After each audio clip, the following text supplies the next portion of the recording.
26 બેઠકોની વાત કરવી છે। જેમ અજયભાઈ કીધું કે હવે જો આમ આદમી પાર્ટી અને કોંગ્રેસ બંને ભેગા મળી લડી રહ્યા છે તો એક મોટો પડકાર ચોક્કસ છે હેટ્રિક માટેનો। 26 બેઠકની વાત કરીએ તો મારે કહેવું કે બે વખત એ ચૂંટણી થઈ, 2019માં થઈ અને 2022માં થઈ। 2022માં ગુજરાત ક્ષેત્રની હતી અને 2019ની અંદર આજે લોકસભાની ચૂંટણી થઈ।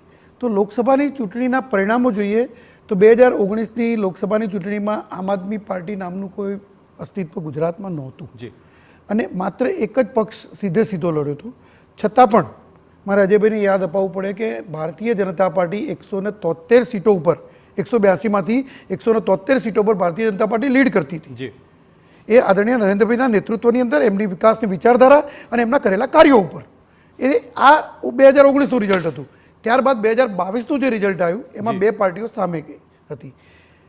ચોક્કસ મતોનું વિભાજન થયું, પરંતુ ભારતીય જનતા પાર્ટીના ફાળે 53% મત એટલે 1,68,00,000 મત આવ્યા, જ્યારે ભારતીય જનતા પાર્ટી પછી સેકન્ડ નંબરે 80 લાખની આસપાસ કોંગ્રેસના આવ્યા અને 40 લાખની આસપાસ આમ આદમી પાર્ટીના આવ્યા। આ બંનેના મત પણ આપણે ભેગા કરીએ જો તો 1,20,00,000 મત થાય તો પણ ભારતીય જનતા પાર્ટી આજે 48 લાખ મતની સરસાઈથી આગળ છે, જે 2017ની સામે 2017માં માત્ર 19 લાખ।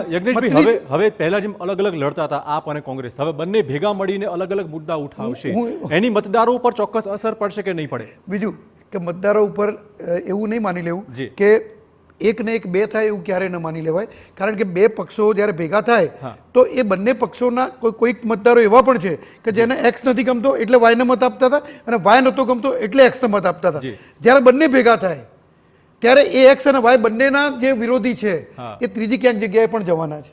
એટલે મતોનું ધ્રુવીકરણ